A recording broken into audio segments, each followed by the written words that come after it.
All right. Hello out there. Hi. Hope everyone's doing well. We just transitioned in and Discord is starting to act weird, so we'll see how this goes. Welcome to the stream. We have Poe. Poe, haven't seen you in a while. How are you doing? John, Dale, Zolan. Good to see everybody out there. So we're here to talk about Chapter 14 of The Mandalorian. And spoilers. Just the word. Gina, I almost said hi to you in the chat. Gina, you're hi. You should have committed. I wish you would have. Like straight up saw your name. Was like, Gina's here. Gina's here. Gina's yeah, he's right here. Gina's here. So that's how this is going. Georgie's here this time. Good. That way, Georgie, you missed a stream last time. We missed you. Welcome everybody. Okay. So yeah, like I said, spoilers, obviously. I didn't even put the title of the episode on the thumbnail this time, because I feel like that kind of gives away what happens. Did you put it on the thumbnail last time? I did. That also gave away what happened. Yeah, but like everyone knew. That's a good point. This time, not everyone's gonna know. Look at Terry saying hello to you in the chat. I just saw that. Hi. It's not even the right account. That's Nope, weird. it's not. We're off to a great start, everybody. Okay, so thoughts, feelings, how's everybody doing? Django, I feel like you have a particular affinity for this episode. So, like, how are you feeling right now?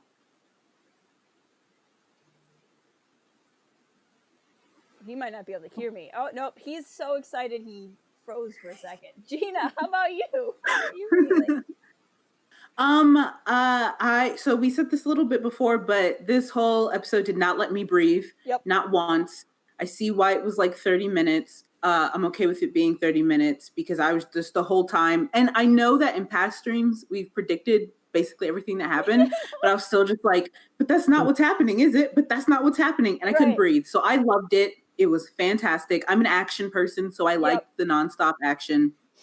This was my episode. There you go. All right, Django, you're back with us. How did you feel about the episode?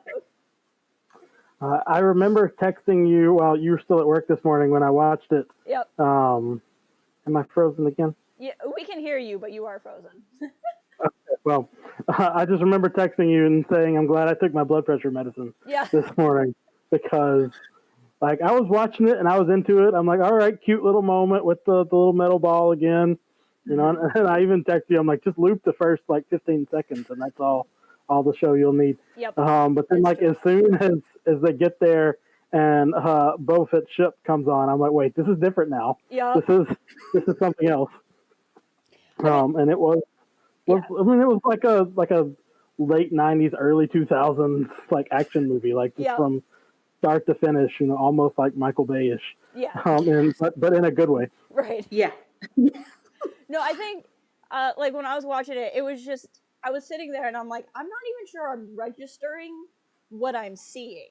Like, I know what I'm seeing, but it's just, and that's how this whole season has felt for me. From Cobb Vanth to Bo-Katan to Ahsoka to now. I'm just like, am I sure this is real? Like, everything that's happening on screen.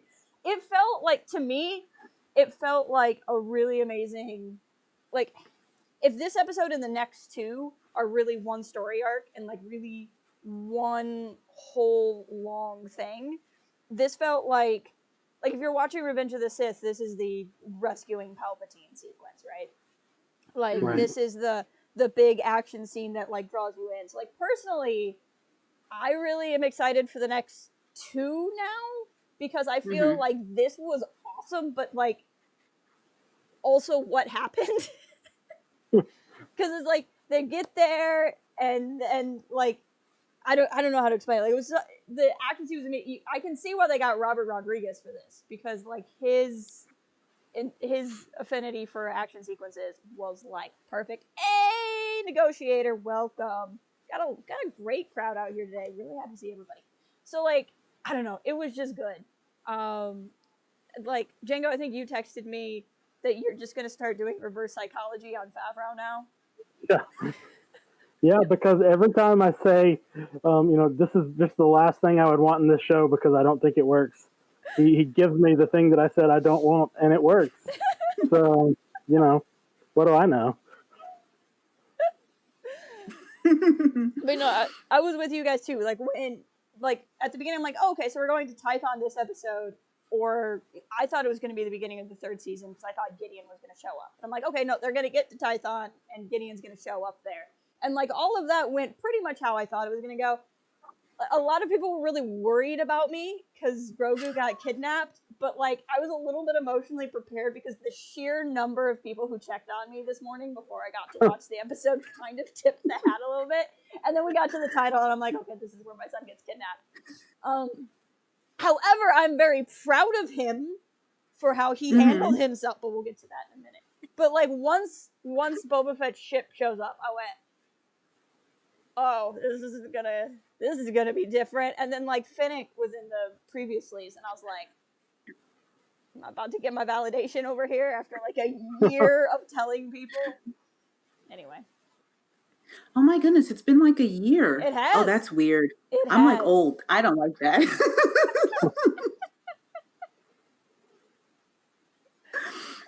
So there's some things. So let's as usual, let's start chronologically, and then we'll get off Yoda. With baby as we should, and then we'll get sidetracked and we won't stay chronologically at all. But that first scene where he's just I love how much Din loves the name Grogu.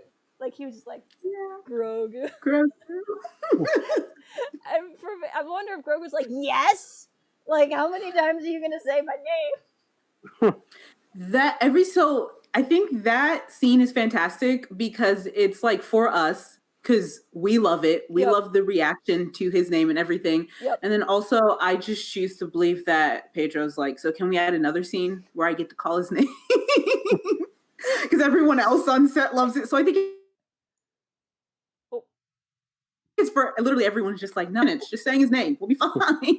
Well, he posted a picture on Instagram this morning of him with Baby Yoda and said, "This is the one I've been waiting for," or something like that. And so I assume that scene is what he was talking about. He just wanted that one scene. It's his favorite from the whole season. I think that's great. I loved how it goes from him trying to talk to Grogu to really he's talking to him okay, we're gonna go, but you gotta promise to go with them if they show up. And he's they're gonna take you to the place. I'm what place? What place do you think exists? It's he believes in the planet of Yodas more than I believe in the planet of Yodas. You know what I mean? If you're listening, Jon Favreau, I really, really want the planet of Yodas. Please give me the planet of Yodas. I need it so desperately. Tell me the name of it. I want its exact coordinates and entire history, please. But what you don't know is that he's already hired us as producers and creative consultants for the next thing, and the plans have already been drafted. So it's not working this time. The Planet of Yodas is real. Full steam ahead. Planet of Yodas. They don't know it yet, but it's true. It's true. It's happening. Hey, Gamertag, welcome. No, I liked how he was he referred to Ahsoka as the nice lady. Yeah. It made it sound like he had forgotten her name. Yeah. That lady we saw at the store, her. The nice lady who gave you a lollipop. It's all that Jedi stuff. I don't know. It was really cute. You can just tell that he is just really in on the dad energy. He just doesn't know it yet. Hey, Ray, welcome. Actually, to go now out of chronological order, I had a thought earlier today of next episode, it's gonna be Din and Boba hanging out in the ship, playing cards or whatever it is that Mandalorians do, and you have this thing where you have Boba who idolizes his father, right? He's more into Django than he is to trying to be a Mandalorian. And then you're gonna have Din, who's like trying to find his way as a father, and I think that could create a really interesting dynamic between the two. Yeah. No, I didn't even think about that. I thought mostly when I was thinking about where their conversation could go and their conversation could track, I mostly was like, okay, learning more about Mandalorians and Mandalorian culture, since you were in this super like cultish, zealous part. Right. We're getting closer to no more helmet. But I like that your idea services the story more than just Gina. So I accept this as something that could happen. I mean, but the story can then lead to serving Gina. It's just the road by which we get to what Gina is waiting for. Which the whole time Jon Favreau's been writing this thing, he's like, how do we ultimately make Gina happy? Yes. That's his goal. The road to making Gina happy is giving Jess everything she wants. And everything Django doesn't. Yeah. But so do you think that Dan will ever like openly admit these other people are like Mandalorians? Because like he even like has to take, you know, Django and Boba in terms of what he understands Mandalorian culture to be. Like, oh, you're a foundling, right? And he's like, well, I guess like my dad was Django Fett and he thought, but like in like to me, Din like sounds like, oh, that means that you are, you know, a part of this the same way that I am in the same terms. And I don't know that that's how Django would have seen himself. Right. And I don't know that that's how Boba would have defined, you know, himself as Django's son. So I don't know. It just feels like he keeps trying to fit everything Mandalorian into his worldview of what a Mandalorian is. Yep. Which I think that makes it more, you know, obviously, like you said, understandable for him and to click for him, even if it's not exactly right. I don't know what it would take, but I think as he meets more people associated, like with Mandalorians and Mandalorian culture, he's going to be like, okay, I'm going to stick this with what I know. Yeah. And then something big is going to have to happen for him to be like, it's not like that. And it's going to have to be something like life changing. But I don't know what that could be, but it's going to have to be like a turning point type thing. At this point, I just assume, because like what we were saying last week is like there's all these threads, and I'm like, something has to go. There's gonna be something that's not gonna make it in to the end of the season, and now I'm wrong. Like I think everything is gonna happen in the next 2 episodes. I think Bo is gonna come back. I think we're gonna have like an epic hero shot of Bo and Boba and Din like doing cool Mandalorian things together. I think it's gonna be like Portals, but like everyone's just gonna show up and like Frog Lady's gonna be there with some soup and like just everybody who's ever been on the show before. You know, the severed body that got killed in the door in the first episode is gonna arrive. Like just everyone's gonna be there by the end of the next episode. It's gonna have spider legs. Yeah, exactly. And Georgie thinks Ahsoka might come back. Ahsoka's the one where I'm not sure. But I think it depends on how much this is going to intersect with hypothetical Rebel sequel or take the place thereof. But like, I'm even at the point of, I think whatever Jedi was on the other end of the phone call, portal scene Jess actually likes is called The People's Fleet in The Rise of Skywalker. Actually, right? It has happened before. But I think that the Jedi on the other end of the phone call will show up in the season, and I think it's going to be Luke or Ezra, because I think they're going to go big or go home at this point. So like, are they going to like hang out on Tython until somebody shows up? Because then like what happens when, you know, Luke Skywalker shows up and they're like, well, I guess nobody's here, you know? It's a prank call. Like I showed up and there's nobody here, so it just leaves a note just like, this is where we're going. Dear can follow us. Jedi. Here. Dear Jedi, go to Navarro. Thanks. John has a theory that I think Django might like, that Boba doesn't seem like as much the villain because he was rescued by Tuskens and rethought his life. See, I think that Boba and Fennec are up to no good. I don't trust them at all. Yeah, but you still thought Farm Wife was... No, don't put that in past tense. I still think Farm Wife is evil. That's not a past tense statement. That is a present tense statement. I don't think they necessarily have to be like good or bad. I'm very much into the dynamic of I'm helping you as long as it serves me. Yeah. And so I'm okay if that's all they are. Just as long as this works out for me, I will help you. And then I will betray you later. And because I like pain and angst. So I'm cool with it. I mean, and the only time that was ever not Boba's ethic was when he wanted to assassinate Mace Windu. Like, Right. That's the only time he ever had anything else except, this is, my goal, and I will help you to the extent that it helps me. Right. I think so. Georgie asks, probably everybody, but as in the chat as well, but like, if Luke showed up, what would we think? I feel like at this point they're taking the fan casting route, and it'll just be Sebastian Stan. I like Sebastian Stan, so I'd be excited about that. Mm-hmm. At this moment, I'm like, I don't want to see that. But like everything else that's happened, I'm gonna end up liking it probably. Right. So.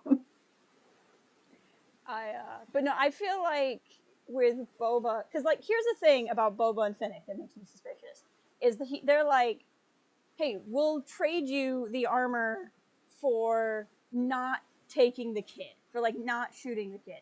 And then later they're like, we're going to help you because we made a deal. And I'm like, the deal was never agreed on. And the deal was to not shoot the kid, not to ensure the safety of the kid. So I just am like, there's too much, like, even if Boba has like this ethical code, mm-hmm. he's like way beyond even what he had. He's just like, you didn't agree to it, but I'm going to act as if you did because I just took the armor out of your ship without asking. And so I don't know. I'm suspicious. I'm just suspicious. No. I mean, that kind of ties into the like one part of the episode that didn't work for me. Mm-hmm. Like when they're having their standoff, when Finnick is targeting Grogu and everything, like Boba insists, like, put down the jetpack, not like put up your gun, but take off the one thing that would make this story go easier for you in the end. Like it's like a reverse Chekhov's gun. Like take this thing away because it's the thing that would be easier. Out of respect to Gina, I'm not going to go into my thoughts on Din's intelligence throughout this entire episode. No, the whole time I was like, babe, you're not getting in. Like, why do you keep trying to go for growth? Stop it. You're smarter than this. But then I thought back to when the guy, you were like, he's like chuckling menacingly. And I was like, okay, you're just like entire dad mode. Yep. It's okay that you're not thinking this through. I just kept like, say Grogu. Grogu will get his attention. Stop calling him kid. Oh my god! But I just feel like at some point, as you're running up and down the hill, and up and down the hill, and up and down the hill, could you not stop by the rock where the jetpack is? Like why is that not part of your goal? Like, because even when he drops it, he hasn't moved when he realizes they're going after Grogu. So he could have been like, they're going after Grogu. Jetpack. Maybe it was just leg day. Maybe. And also, why didn't he get it after? Like, is it just there?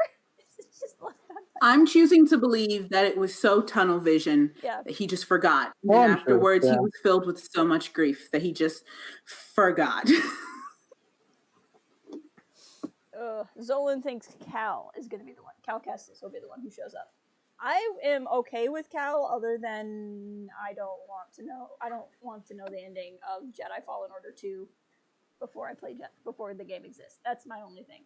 But it's a very valid theory.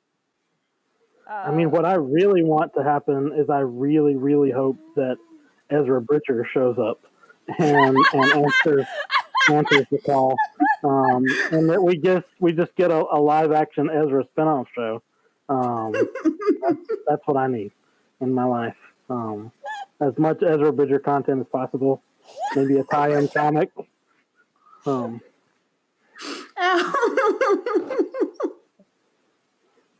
Django, you're going with it. Django has the opposite theory you and I have, Gina. Now I hope it just really happens. It just really happens. And also there's a dedication screen that dedicates it to you. Just like, this is the reason why it happened. I was watching this live stream. Sorry, Georgie, at the start of the stream, Django said that whenever he doesn't want something, it happens on the show. So now he's only saying what he want to happen. It's reverse psychology. No, okay. So, with Tython was, I found interesting because, like, this is like one of those expectation things we always talk about, and this is a rare moment where I hurt myself with my own expectations, because we went to a Jedi planet with like a Jedi seeing stone, and I'm like, we're gonna see all this cool Jedi stuff, and granted we saw some cool stuff, but now I'm like, I'm watching 2 Mandalorians and a bunch of stormtroopers and a lady shoot each other on a Jedi planet, and I could really go for some Jedi right now, but like, that's okay. I understand. But I'm like, what is this? This is the Jedi world, and there's stormtroopers. I wouldn't be surprised if they don't go back and sort of repeat that meditation sequence again as like the end of the series or even end of the season. Yep. But I did love when Den was like, "Does this look like Jedi stuff?" But the one other thing, and I almost texted you this earlier, and I guess I forgot, but the Seeing Stone reminded me of that planet in Jedi Fallen Order, where you have to like roll the stone like around to get it to sit in the little slot. I'm like, that's what this did. Somebody spent like an hour here trying to force push this thing so that it falls into the right little hole. So you just confirmed it will be Cal Kestis. He'll show up and he'll be like, I just stuck this here. I have one job as a Jedi, and it's to put weird orbs in strange places for no reason, and you almost messed it up. It was Zeppo and Bogano both had those. I was just going to say, one thing I appreciate about this show is it like knows what it is. And it's not that we haven't like seen lightsaber, because obviously we did, etc. And we have seen like the use of the Force, but like, and obviously if you're watching this show, you're probably a really, really big fan of that. Yeah. But on the idea of me expecting like a whole bunch of like Jedi-ish things on this planet, I like that it gave me like just enough for me to be like, oh yeah, this is unique because it's Star Wars, but also just like they aren't our main character. Right. And so I like how this show plays with, we're going to give you just enough so you remember that it's Star Wars and you remember all the things you normally like. But also, is that really the focus and point? I mean, kind of, but no, not really. And so I like the balance. It messed up my expectations, but I also like the balance. Right. Well, and I think at some level, if it was too much Jedi stuff, you would have to have an explanation for why the Empire didn't like destroy it or excavate it already. And that's but if it's just like Easter Island with a big round rock in the middle, then maybe it gets a pass. How awkward would it be if that wasn't actually the Seeing Stone? And like they just landed somewhere, and like granted, like Grogu got it to do something, but like that it wasn't like the Seeing Stone. It was just like, I don't know. It was like Disney Plus on Tython, and he was like, that's why he wouldn't leave. He was watching an episode of The Mandalorian, and like nothing really happened. He's like, because he landed by like, this looks like ruins, like we don't, how do we know that he went to the right part? That is a comedic beat that I would absolutely expect in Star Wars, so that would have been hilarious. I'm like, that's funny. Actually, it's the ruins over there. Like if they had just panned the camera like 20 degrees more, you would have seen the taller mountain behind them. It's the Palantir from Lord of the Rings, and Grogu was speaking to Sauron. It's possible. I mean, he went a little chaotic evil there at the end. I was very proud. I don't know what any of that means. I gotta watch Lord of the Rings. You do. So the Palantir were Seeing Stones that were created in the First Age by emissaries of Manwë, who is the undying, basically god of not just Middle Earth, but of the entire... This is relevant. I'm waiting for somebody to interrupt me. None of that would actually be in the movie if you watched them, too. So, That's funny. Okay. I mean, really, you need to read the Silmarillion, which is basically just a history book. That covers about 3,000 years worth of lore. I haven't even read 3,000 years worth of human lore, so. So that's the thing. Only Star Wars lore. But But no, like at the end, that was like again, like I get so excited because you like Gideon walks in and Grogu is just like playing with two stormtroopers like they're freaking rag dolls, and I'm like, what is he gonna do? I got a little worried, but then he just like knocks him against the wall. I'm like, okay, we're fine. And then Gideon's like, oh, you need a nap, but look, it's my Darksaber. And then I felt like Grogu was like, I'm gonna just push the Darksaber into your face. And I was like, I am so proud of you right now. And then they stunned him, but I'm like, my son. That whole entire sequence, I just thought of you and I was like, I wish you had seen this so I can just be like, Jess, this is your scene. I appreciate that you watched this and that's the scene that you said was made for me and not the scene at the beginning, because you're absolutely right that the scene at the end was more for me. The scene at the beginning was for you. Do you think that him getting like tired from all of this, is that a lack of training, like age type of thing, or is he like somehow not as strong in the Force as we might want him to be? I took it as part of it's probably age. I think because he's younger, so it's a lot of exertion / training. Yeah. But I think it's also the fading, right? The idea is he hasn't been using the Force as much, and like that's why it was such a toll on Luke in Last Jedi to suddenly start using the Force again. Mm-hmm.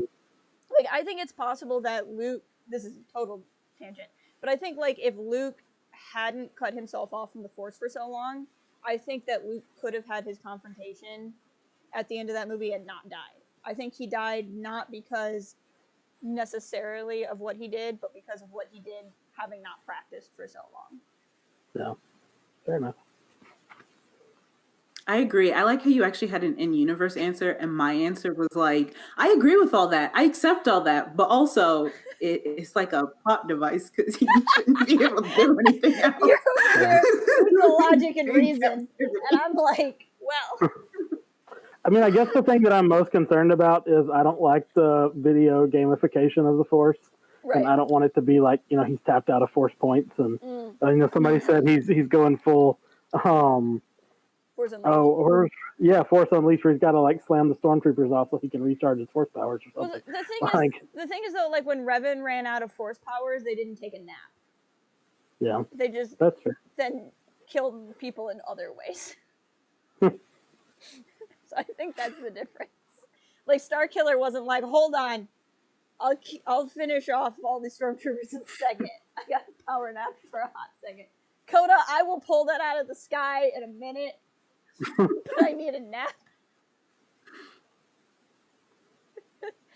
Oh man, Grogu's gonna kill. So Dale thinks Grogu will kill Gideon. I think Bo's gonna kill Gideon and take the Darksaber back. I think the super interesting thing about Grogu and like this, steal the cookies, mess with these stormtrooper things is like how far they can push it and have him be just like devious and cute and before like doing something actually evil where it's like, well, we're not really on his side anymore. I mean, he's cute, but like that was really bad. So I wonder like how much they'll play with that and like training and learning, etc. They can go very far. That's actually really true. You're just like willing to let him do anything. I mean, is this the place I should tell you that I was already thinking that as he's tossing the stormtroopers around the room? I thought he was gonna kill them. I wouldn't have been mad. Like when he's like semi-force choking them, like I was already thinking that they were getting close to that for my taste. Just honestly. I think that you were supposed to wonder if he was going to do it. Like, I think there's only, as amazingly effective as that puppet is, I think that was a moment where you were supposed to, like, be worried he was going to do it, and then he didn't, and it just didn't really get conveyed well, because he's a baby. But I think that's it. No, but then my mind went two places, because I'm like, one, just in the general sense, killing people is bad. So, like, generally. I don't want him to kill, generally, I don't want him to kill people. But then I was like, you're defending yourself. Kill them. He's defending himself, albeit a little bit creatively and over a longer time period necessary, but it's still self-defense. No, like, to me, when he's, like, face-to-face with Gideon and he's looking at the Darksaber, I feel like what he's really saying is, dude, if this is the dark side, where are my cookies? And then he was like, the cookies were a lie. It's like, no thanks. I mean, what if it's like the essentially the equivalent of Yoda's cane? Yeah. And like, we're gonna get to the next episode, and he's gonna like, turns out I don't need a nap, jerks. Just like it's all a ploy. This whole time, fake naps. I never sleep. That's funny. It's gonna be like the Princess Bride, when he's like, actually, I'm left-handed, or I'm not left-handed. I'm not left-handed. So good. Oh my goodness. Let's see. So, what? Okay, so at the end there too, they're gonna call Dr. Pershing. For a brief second, I was because like that episode was good and there was like so much in it, but like it got to the end where Gideon was like, call, and I was like, if you say someone, even I'm gonna be like, at this point. He's like, call Dr. Pershing. I'm like, okay, that's fine. You can call Dr. Pershing. But if he was going to be like, call Thrawn, I was like, okay, man, no, I've defended you in the past, but it's time to calm down. Hey, Noah, welcome. Thank you. I was going to say, I think that's so interesting because I didn't even go that way. I had no idea who's going to say, but then when he said Pershing, I was like, yay, we get to see him again because I like him. Yeah. So I was like, oh, that I'm makes excited. sense. Good. So then what we see now is the Dark Troopers that we have are droid based, which in Legends there's several kinds of Dark Troopers, one of which is droid based. And then we have Gideon, who's like, we have the donor. So we still have the question of who is the volunteer, which is what I think we talked about 2 streams ago. But it's the idea of Pershing is talking in the recording that we saw in the Siege, is saying like, we have a volunteer. I thought that meant Gideon, and then somebody pointed out that he's talking to Gideon, so why would he call Gideon the volunteer to himself? Unless it's supposed to be like a ploy, like anybody else listening to the message wouldn't know it's Gideon or something. So we still don't know what that means. Maybe that's supposed to be the donor. I don't know. But like, I still feel like this ultimately heads towards Gideon trying to inject himself with some midichlorians and like become force sensitive. That was a lot of things. I'm sorry. No, you're fine. I think the language there is so interesting because I don't think of Grogu as like a proper donor. Mm-hmm. And so I wonder if this is like a proper volunteer. Right. It's like if Grogu had a choice, he probably wouldn't donate his midichlorians. So I'm just like, so is this person like really volunteering to do this? And I think that for me, like makes me like, I could totally see Gideon like becoming the person like just injecting into himself, but like how this person survives, whether they want this or not, I think plays into my ideas of like, who are they? Right. Well, you know, it was a very canon thing too for that to be impossible. Like they established that in a lot of different ways that you couldn't, you know, through like science and biology make someone you know, force sensitive, at least not in a way that lasted without serious repercussions. Right. Because in the chat, they're now talking about Palpatine's Cinder Sentinel droids, and one of those showing up. That would have been wild. They connected to that. At the mention of Palpatine, I'm required to say that we're all Palpatine. We are all clones. Palpatine's clones. I was thinking like they might bring the Razor Crest back as a Palpatine clone. I was not expecting that. That was something I wasn't ready for. Let's I was talk about like, that oh, that's gone. Yeah. I was like, well, good thing they got that fixed. Like, that's what I was going to say. Like, we've been going around this hunk of junk, barely held together, finally get it fixed, and it's gone. It's a good thing that armor got taken out of there. Which is also really funny because I was texting one of my friends and she was like, I'm glad that the entirety of fandom can agree that the Razor Crest is just like a crappy Honda Civic. And I was like, this is what's uniting fandom. We're all rallying around this crappy Honda Civic and now it's been destroyed. And I was like, is this how the year is going to really end?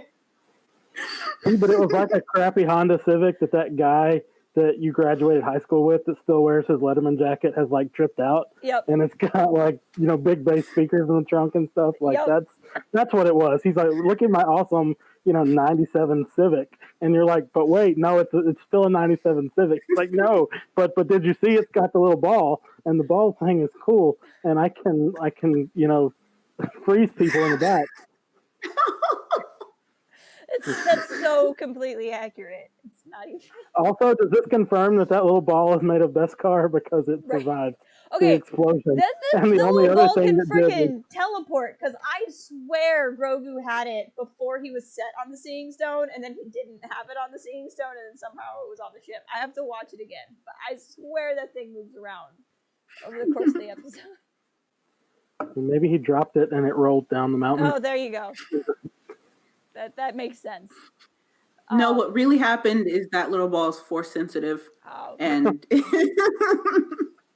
that little ball is in fact Palpatine.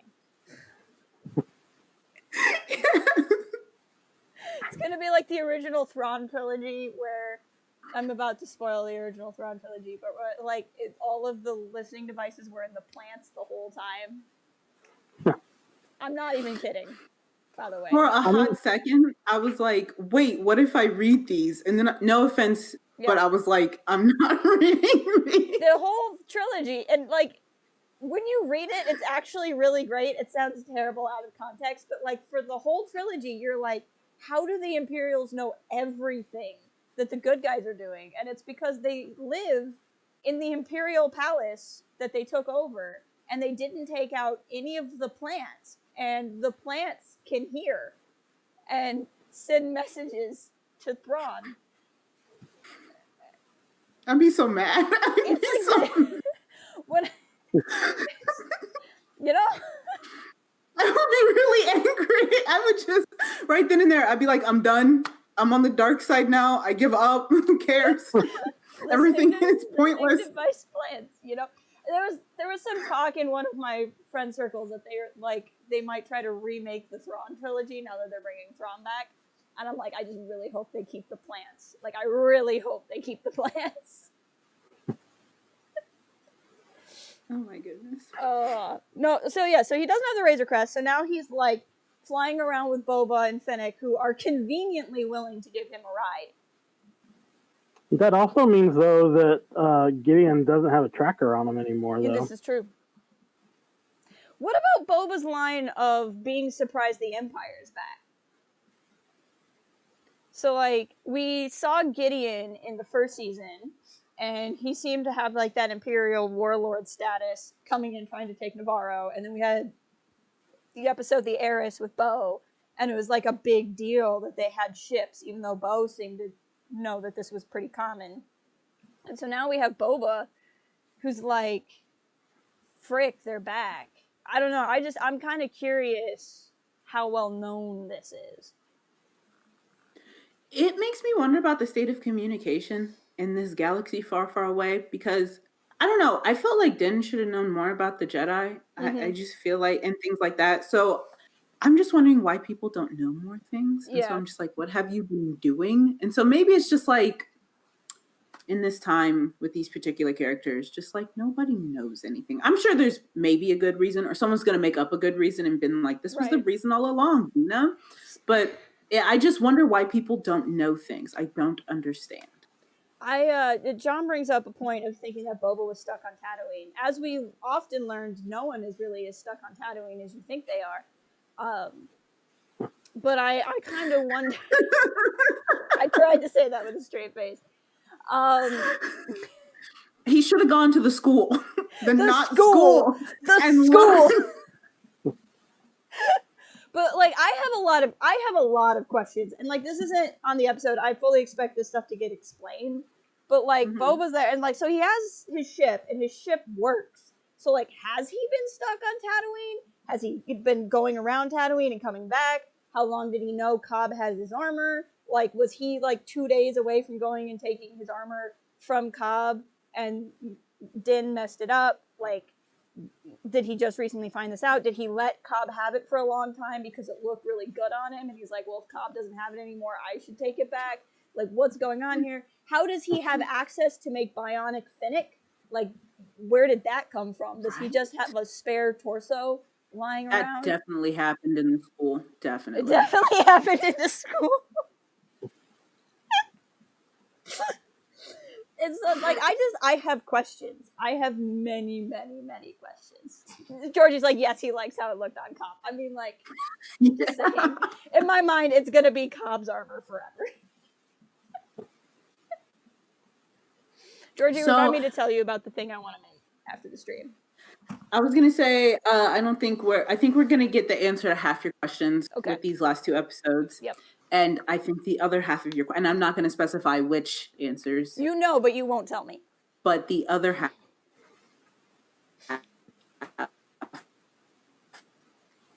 Disney is so concerned, it's like messing up her feed right now. She looks very stern. She looks like she's just like, yes, you'll only know half. Well, Timothy. I don't think we're gonna get more information, honestly. Yeah. I mean, obviously, I didn't think we were gonna get more Boba Fett. So what do I know? But I think some of those things were just meant to sort of take at face value. Did I know that Tomorrow was in? I did not know he was in the Dora the Explorer movie. Maybe that's where he was this whole time. He got out of the Sarlacc, went to the Dora movie, and then came back. He's also Aquaman's dad. He is. That I know, even though I haven't seen the movie. I was aware of this. Gina is just very stern right now. She'll come back. I believe in her. She just went to Tatooine for a minute, and she'll be back. Yeah, because nobody gets stuck there forever. No one gets stuck on Tatooine forever. I mean, but to that point about, what is communication like? Luke grew up on Tatooine and didn't understand anything about anything. So I think it's fair to say that maybe there's something. I mean, we also know that like Tatooine's a reality show for Kazook. Right. But I don't know. I think there's something to that idea that he could just have, not known, especially in like even if he got out of the Sarlacc quickly, that's still out in the middle of the desert, and he would not have had any way to necessarily get somewhere quickly. So I don't know. It could just be that I don't need as in-depth of an explanation of that personally, but. Mm-hmm. I'm trying really hard to make this look okay on stream, and I'm failing miserably. Okay, there we go. That's better. Oh, I can hear her now. Oh, yes. Hello. There we go. We can hear you, but we just see your wonderful picture. Oh, you're coming back. Okay, there we are. Hello. Can we take a minute or several to appreciate Finnick jumping off of the rock and shooting backwards and that move? Can we just take a minute to appreciate that move happened? I do not watch Agents of S.H.I.E.L.D., but I guarantee you someone said, we saw you do a move very similar. Would you like to do it again? And Ming Na was like, yes. I texted Jago, I'm like, this felt like an episode of Agents of S.H.I.E.L.D., actually. I'll just want to go on the record saying that as much as Georgie feels for Timothy Oliphant, that's Ming Na Wen is that for me. Which is fair. It's completely fair. So then, did you know in your heart of hearts that she was coming back? I always did. I never doubted that, honestly. Mm-hmm. Especially, I mean, if for no other reason than that Ming Na has been so coy about, oh no, I'm dead, I can't come. Right. So, a DOS protest too much kind of thing. I mean, but also I just, especially in Star Wars, tend to not believe, I mean, this is just my comic book background. Right. I don't believe that people are dead ever permanently. No one is ever really gone. I mean, because, the Emperor somehow came back, right? And we don't always need explanations for that. I would have settled for, hey, she just didn't die when she got shot. I don't know that I needed a robot stomach. Yeah, but, I think Bionic Finnick is the one thing I'm not sure I can handle, but I'll let it go. But, I mean, she wanted to do that 360 no-scope, so who can blame her? She's trying to unlock those achievements. There you go. It's true. Oh, man.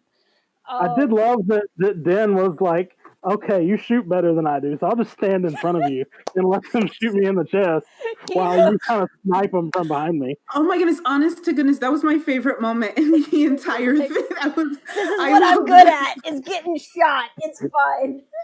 I love that so much. It's so good. No, I love that whole thing, and they're just like, you can go. She's like, no, I'm not gonna. We got a deal. And they're just like fighting off of each other. And I'm like, this is what I need. Like, I need, like, I'm a sucker for, like, when the two heroes are, like, fighting together. Mm-hmm. And I was just seeing the two of them kind of go off each other. I'm like, this is so good. This is what I needed in my day today. And then Boba's just walking around crushing skulls. I did want Boba to be a little bit more jealous of those whistling birds. Yeah. But then he also had a rocket, so I guess it evens out. I loved that. I loved how I loved like, he shot the one and it hit the other, and he's like, I was aiming for the other one. And there's a part of me that thinks he wasn't. He just wanted to say that. I mean, when you're slowly digested over the course of 1,000 years, you have a lot of time to come up with one-liner. You do. So I have a question that sort of leads to another question. Okay. Sorry if you discussed this while I was in the world between worlds. Yep. Do you think that Cara Dune's going to go with him to go get Grogu back? That's the first question. Okay. I think so, because I think it's going to become like a big menagerie of stuff. I think they're going to go get what's-his-face from prison. Yeah. And she's going to be there. And I think that Ming Na Wen or Fennec and Boba's going to be there. I think, like, I'm not kidding. I think everyone's going to show up. And the last episode is going to be like everyone.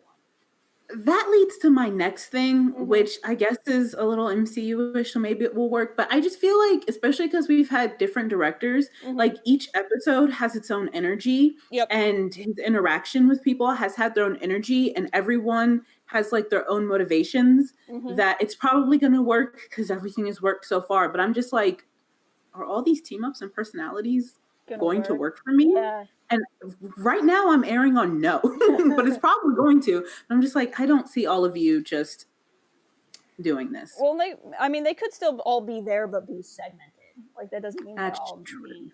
But the two directors we have left are Rick Famuyiwa. I had his name down pat last season, and I'm not good at his last name anymore. But Rick is back. Yeah. And Favreau is directing his first. So I'm assuming Famuyiwa is going to do the next one, because it's probably where they're going to go break the guy out of prison, because that character came from one of his episodes. And then Favreau will probably... this information might be out there. I just know they're the two directors we haven't had yet. And so that's my guess of the order. But if anyone can tie them all together, it's probably Favreau. Or it'll go horribly wrong. Season 2 just tanks right there. Just, they time travel. And... Oh, no. No. And it was actually Yoda all along. Yoda Grogu.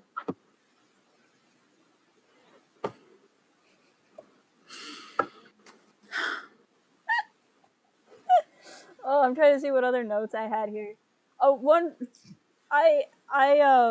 the one bit I just thought was kind of funny, because, like, I mean, when Django was describing if this was like an episode of like 90s, early 2000s, like action TV, when Boba's like, I have a sharpshooter on the ridge, and you looked over and the ridge is like 2 feet away. Like, I was envisioning like a different like ridge. Like, I have a sharpshooter on the ridge, and I'm gonna like maybe bluff you, and like maybe the sharpshooter not. And you look over like, oh, that ridge, the ridge. Just made me laugh. Oh, the other thing I thought was interesting when Boba sees the light cruiser or whatever, he's like, "This isn't a spice dream." Like, do you think that's just a turn of phrase? Like, is he just like, I'm not crazy? Or do you think, like, is there now some dark, deep backstory where Boba's actually a spice head and he actually sees visions all the time? And he's like, this isn't that, Finnick. I stopped. You know I've been clean for a year. Like, is it a throwaway line or is there like depth of story? Especially because suddenly we have like Dank Farrik or whatever they say. I think the Mandalorian's goal, Jon Favreau and Dave Filoni's ultimate goal with the Mandalorian was to just give us like phrases and like curse words and just be like, no, you've known these the whole time. Yep. They're just in canon. This is good. We're not making this up. Yep. And I think that's the purpose of the Mandalorian. And I think that's one of them. It's like, no, this is a thing. You didn't know that? No. I'm glad you're here to tell us these things. Welcome, I think Kev. It's just slang too. Yeah. I mean, that's just me wanting everything to have, like, there's just this really intense backstory to every engagement. Like, I just felt like, this isn't that, Finnick. This isn't that. This is why they don't let you write the illustrated dictionaries. Can you imagine if I got to write, like, a reference book? Just it would be like 8 pages of Krennic, and it would just be like in-depth, like explanations of his beautiful blue eyes for several pages. And everyone would be like, "Jess, this was supposed to be about the Mandalorian." I'm like, and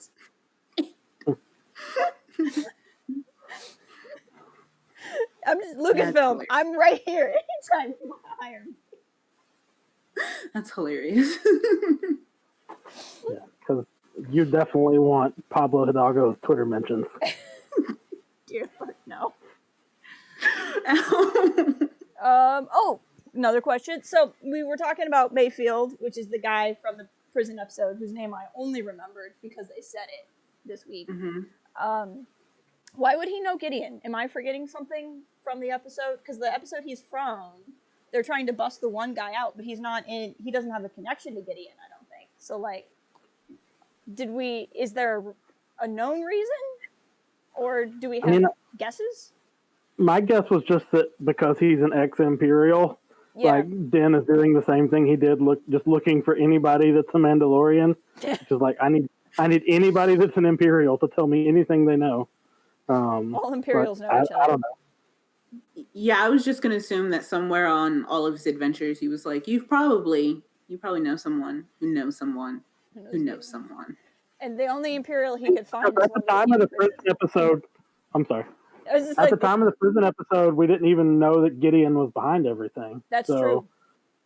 That's a good point. It's a very good point.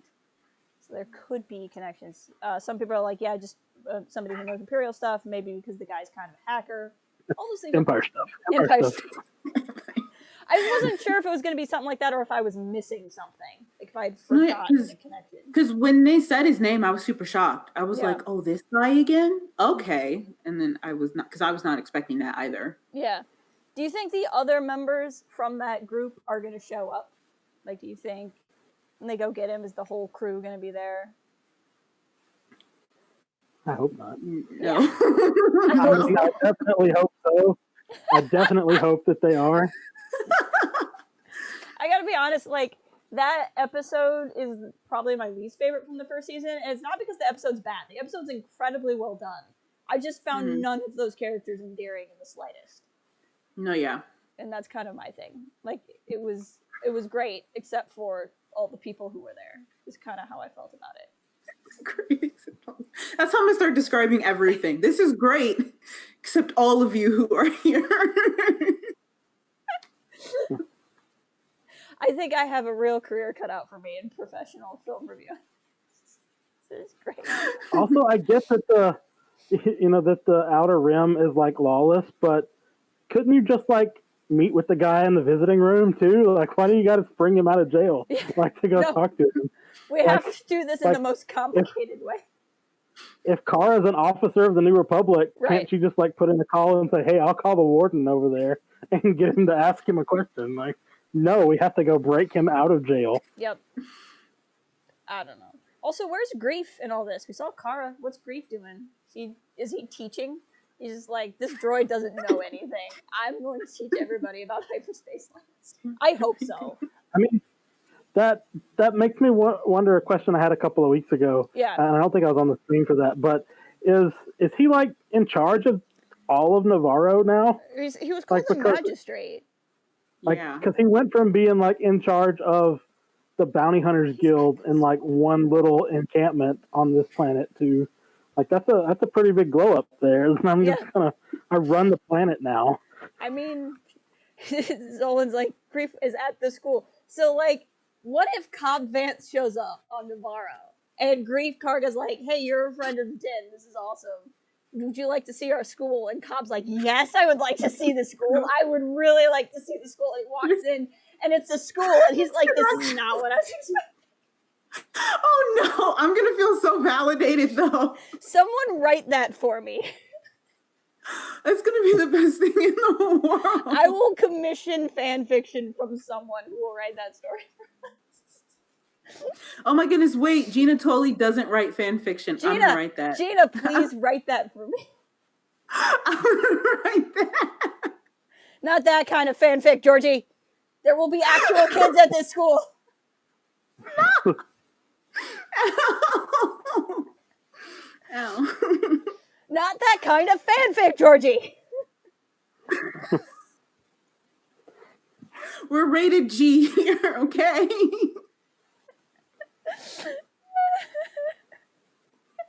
YouTube got mad at you for that, but I'll let it slide. That's funny. I contain multitudes. Hey, more than one story can be written of this glorious idea. That's fine. God would know. Oh man. I think we've hit most of my bullet points. But for me, like I said, I'm just really excited for where we go. Because, like, for me, how I was feeling about the episode, if I'm being completely honest, is, like, the parts felt bigger than the sum. Like, I liked all the individual things that were happening, but they're just... The story was literally, they go to Tython, get distracted for a minute, and then Grogu gets kidnapped. For, like, 29 minutes. And I liked everything that happened, but it really felt like...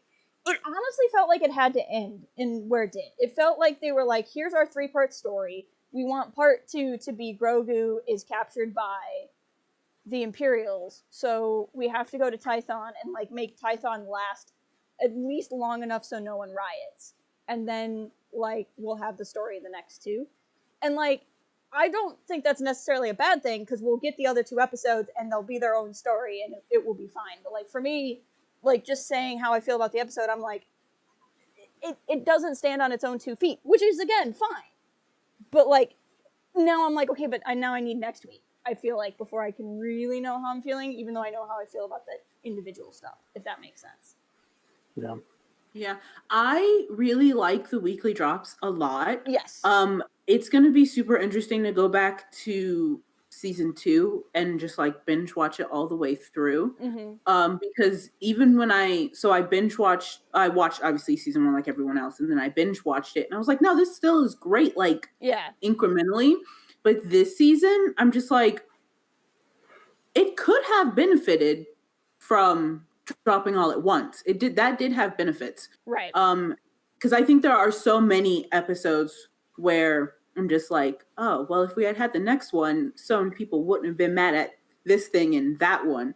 Right. But that being said, I do like how we're getting it. But I agree, yeah, it's like a bridge. There's no such thing as filler. It's just a bridge. Exactly. And like overall, I prefer the weekly drops. This is just one of those where it's particularly hard. Well, and honestly, if we're going to get, because again, like the concern that I expressed last weekend before is that once we got Boba Fett, it's going to be the Boba Fett show. Right. And I think it's easier to bring like Boba Fett in his armor and Fennec back from the dead in an episode that is not also plot heavy. Yeah, I agree. Because like that avoids the thing that we were worried about. Right. Right. And now they get to become a part of the plot rather than a distraction from it. I agree with that. John asked if Din left his jetpack on Tython. So real quick, this is a screenshot from the end. It does not appear that he has the jetpack on when he's talking to Kara. So I think he did. I don't know why he did, but I think he did. That's just like Gene's guy. He's probably going to have it. That's true. Did you guys hear that they cut Gene's guy out? Like, if you go and watch Yeah, That's rude. They should have kept him in. I didn't see him, but they should have kept him in. I mean, come on. Also, I would like to point out to everyone that I keep forgetting I don't have any more tea, so I keep drinking nothing. I just need everyone to know, because I'm just like, oh yeah, I'm thirsty. Here's some tea, and then there's no tea. So that's how. Are you just doing something when I can't? I could really go for some boba tea. It's really bad. Ow. Yeah. We're just supportive people over here. Gene's guy is the unsung hero. Right, they cut him out. What the true crime is that Gene's guy got cut out, and my voice just cracked because I'm a 12-year-old boy. Gene's guy got cut out. If you go and watch A New Hope, the green-coated man is still there. And that bothers me. I'm like, why did Gene's guy go? I was already convinced that Gene's guy was the father of Broom Boy. That would have been so perfect. Can you imagine? Should say that joke on my face.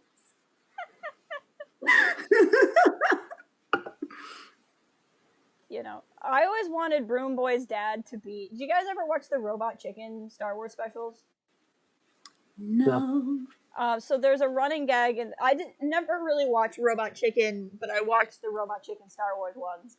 And there's a running gag where, like, anytime somebody fell down a pit, there was a guy with a broom. So, like, in Phantom Menace, Darth Maul falls down the pit, and there's just a guy like, what are they doing up there? And then, like, Empire Strikes Back, he, like, Luke's hand hits him, and he's like, what are they doing up there? And then, like, Palpatine, you know.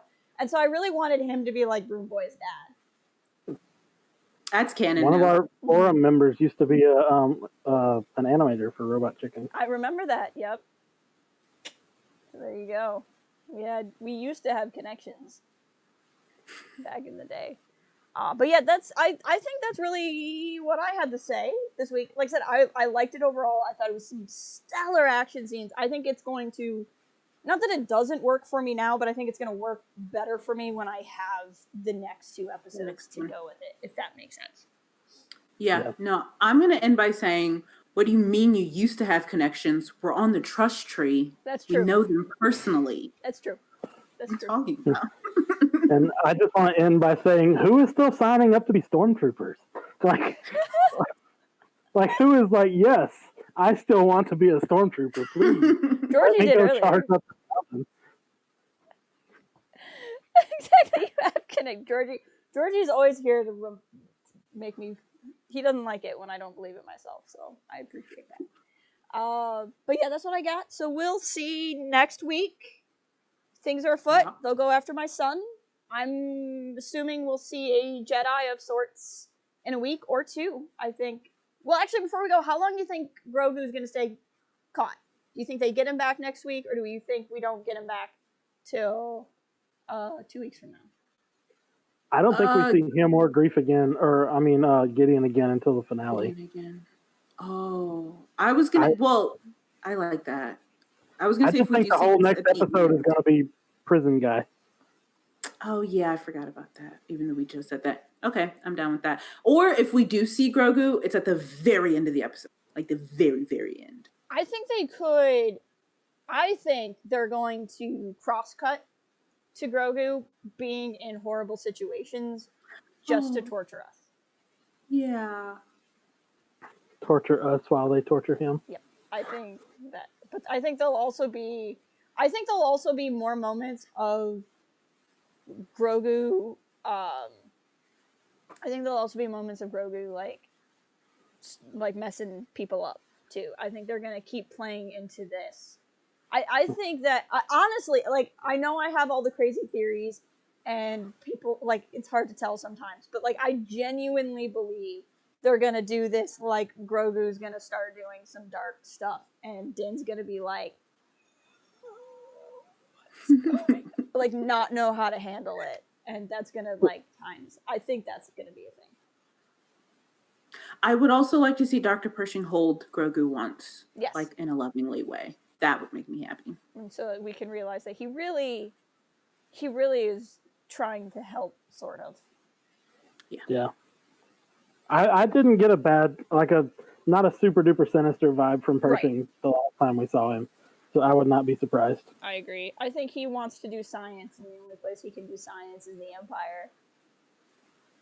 And I think he's kind of got the, I know what I'm doing is bad, but if I don't do it, somebody more cruel is going to do it thing. Like, I'm replaceable.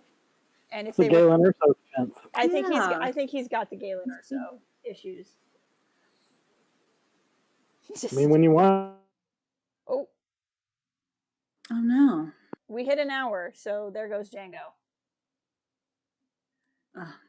That inevitably happens. Yes, John also does reviews for The Mandalorian, so if you guys want to check out his channel on the way out. Django didn't really get to say goodbye, so I guess if we wanted to give him a hot second to be able to, but like, here we go. I think he's coming back. I think he is. Django? Hi. There he is. We hit that hour mark. That's what I said. I feel like, in case anyone wonders why I stare off to like Gina's forehead the whole stream, it's because this is where the video chat actually is, and this is where my camera is. But I realize that it looks like I'm staring at. I mean, but that's funny because when I stare, you're right there. So. See, in the direction you're pointing, she's actually on the opposite side of my screen. Yeah. Oh, wild. Yeah, because so she is up there, and you're over there. You're right there. It's like the Brady Bunch. This is Gina, and this is Django. You guys are like the angel and the devil on my shoulder. I guess we should do it however you've got it arranged on the stream. Every time you speak, I should just like look up at you or something. Oh my goodness, but you're looking up at me. This right here is the content that everyone comes in for. This is all just more proof that we're all clones of Palpatine because we're basically the same person. Yep. We're just all the same person. Same brain cell, definitely. There's definitely one brain cell. And it's Grogu's. This is what we could do on Patreon. Just get an hour-long version of this. You say that, I bet there would be people who for some reason would give us money just to watch us talk about placement in Discord calls. I don't know. We could read Georgie's fanfic out loud together. We could. We could. Like, not saying really good content doesn't come from this channel. Great content comes, but can you imagine someone like coming to a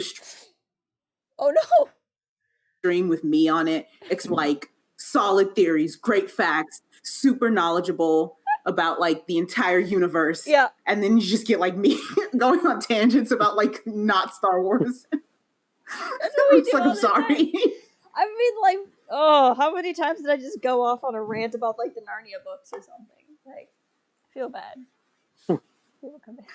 Georgie's now listing all of his ships, which is good. Oh. He's got many. I don't blame him. He keeps Look at that. busy. No, I'm here for you, Georgie. Yep. I would like to write all the fic for Django to read out loud. Django's face. I'm down.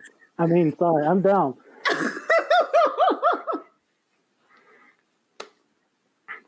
It's like Samuel L. Jackson narrating that Go the F to Sleep book.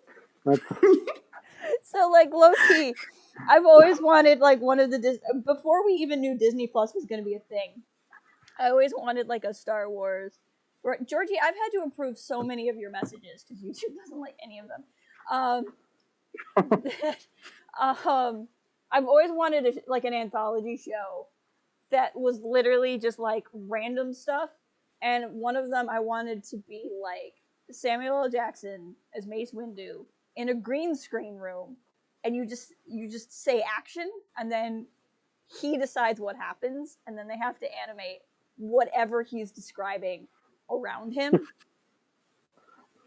That's like how half the dialogue of the original Aladdin worked. Like, Robin Williams just said stuff, and they're like, well, I guess now we have to include Jack Nicholson for some reason. And I'm like, I just think that would be good Star Wars content. Yeah, definitely.